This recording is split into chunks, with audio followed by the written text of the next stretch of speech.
Hello, welcome to CSGV at Home. My name is Andrew Patrick. I want to thank you guys for watching. Today we are joined by our Director of Outreach and Equity, Lauren Footman, and our Policy Analyst, Ari Davis. They head up our Engaging Impacted Communities work at the Coalition to Stop Gun Violence and the Educational Fund to Stop Gun Violence.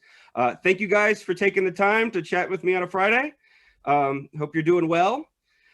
So impacted communities, we hear so many Americans hear just about mass shootings. They hear about high-profile mass shootings at schools, theaters, etc., which are tragedies. But the daily gun violence we see in this country, in communities of color, in communities that have not been addressed and kind of ignored by the media and the American psyche, that is the work that we are focusing on and looking at the root causes that drive this gun violence. I think the stat is you're 22 times more likely to be killed in gun homicide for African-American males 15 to 24.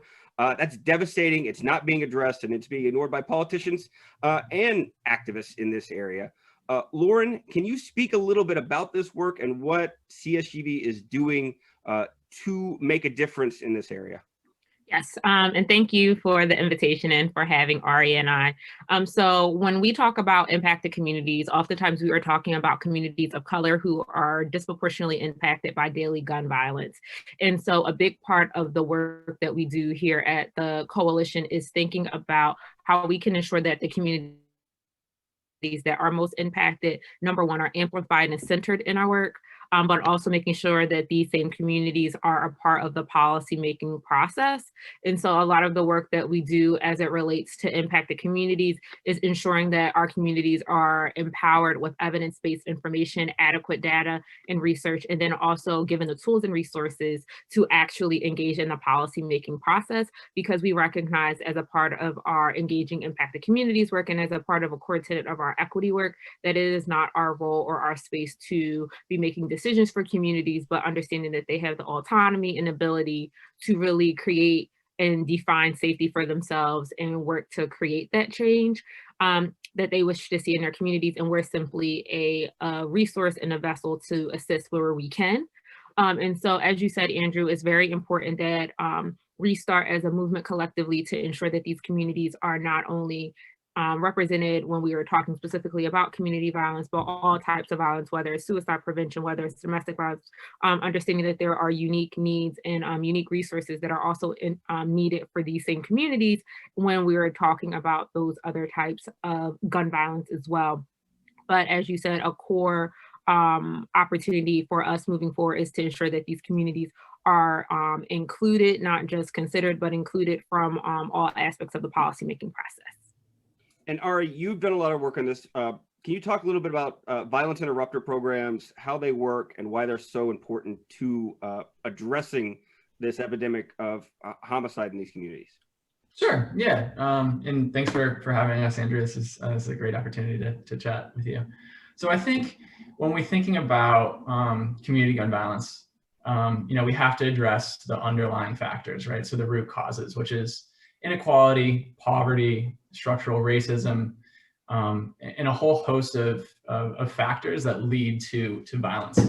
And so while we're, those are things that need to be addressed, and that's going to take a long time, unfortunately, to address. And so in the interim, there's policies and programs that can interrupt and prevent violence that's happening today in communities across this country. So violence intervention and prevention programs are community-based efforts that work within the community to identify individuals who are at elevated risk for becoming a victim or a perpetrator of gun violence. And so the community, folks within the community who have credibility within the community, work with these usually it's youth who are at risk for violence, and provide them with social supports, trauma-informed care, and help to de-escalate conflicts. Because a lot of times this violence is cyclical, and it's a result of retaliation. And so these community groups are really effective at interrupting violence before it escalates to gun violence. And so, what we see from research is in cities across the country that this has been an effective way of reducing homicides and shootings. But the problem is that there's no often there's not sustained funding for these programs. And local, state, and federal governments have not really invested in this evidence-based approach to reducing gun violence. Yeah, I mean, it's at a local, state, federal level. These are programs that kind of need to be addressed and given the resources needed to succeed and address this epidemic. Voting's happening in most states. I think I've seen 51 million Americans have already voted in this election. We are seeing long lines. I believe it's record-breaking African-American turnout so far. We're going to see what happens over the next just over a week. But what do you think is driving this? Is it the reaction to the George Floyd shooting and the social justice movement that has arisen from that across this country and kind of awoken this movement in a way that I don't think we've ever seen? Is it just that there's active voter suppression going on, and when you try to suppress the vote, people are more determined than ever to cast their ballot? What do you think? Are we witnessing a major record-breaking turnout on this issue, and communities across this country going to the polls, casting their ballot, making their voices heard? What do you guys think, just watching this, is driving it?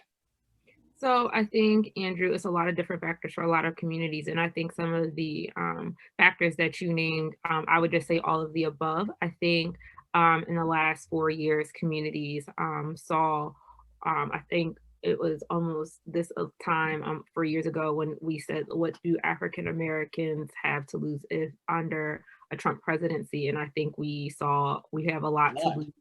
And so I think that there's a lot of different factors. I think it's all relates back to those structural racism.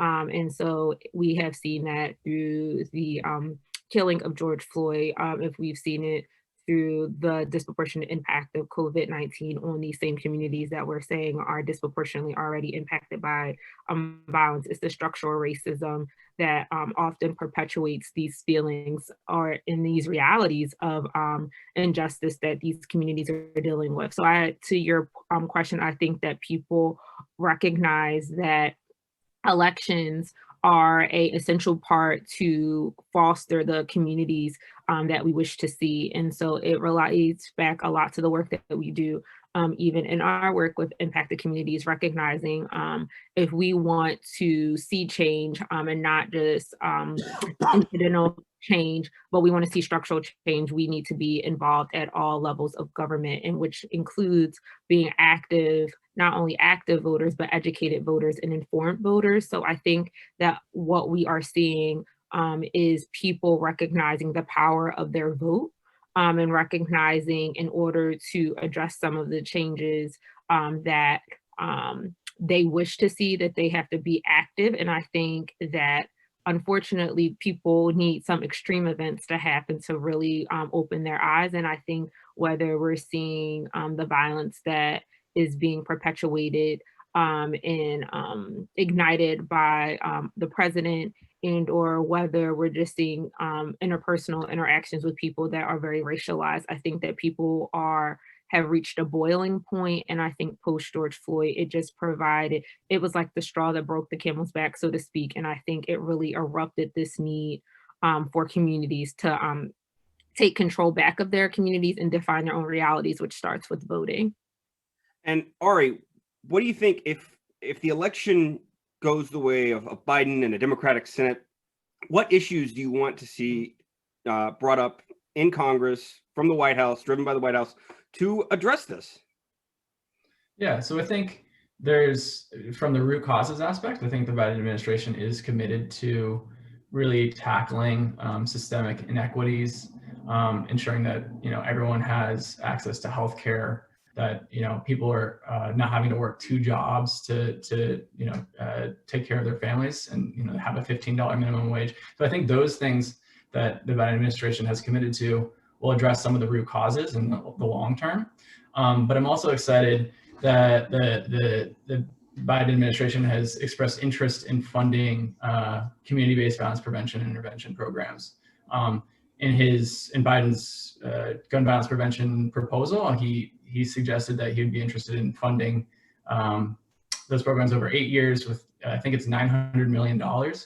And so I think that kind of investment paired with addressing the root causes, paired with really tackling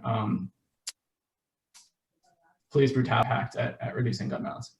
And one thing I would just add to that, Ari, I think when we think about this work, and you definitely already said this whole idea of this three-pronged approach of looking at root causes and structural violence, making sure that legislators at all levels of government are funding consistently prevention and intervention programs, and also thinking about common sense gun legislation at all levels of government that are enforced in a procedurally just way, because recognizing that communities of color have heightened distrust with law enforcement, and understanding a lot of the programs and policies that we put forth do have interfacing with law enforcement, and just underscoring how intentional we all must be to ensure that procedurally just policing is a part of our community violence strategies moving forward.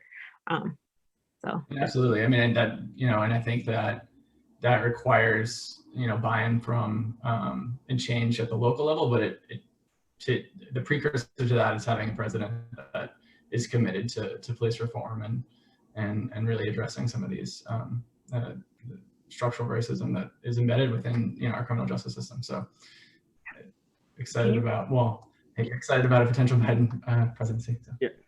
Can you guys talk a little bit, like we have done so much research at CSGV and Educational Fund. We launched a new website recently. Can you talk about where to find some of this information on our work in engaging impacted communities, how people can get involved, be a part of it, and what we can do, like where people can find the information they need to really make a difference here? Ari, did you want to take a lead to talk about the great updates to the website? Sure. Yeah. So if you go to, our sister organization is the Educational Fund to Stop Gun Violence. So if you go to efsgv.org, you can find our community gun violence page, which really outlines the root cause of gun violence and effective interventions. And then on that page in the resources section, there's plenty of shorter documents that you can use for fact sheets and memos. So I think that's a good place to start, just in terms of getting the evidence. But Lauren, I don't know if you want to speak to other ways to plug in.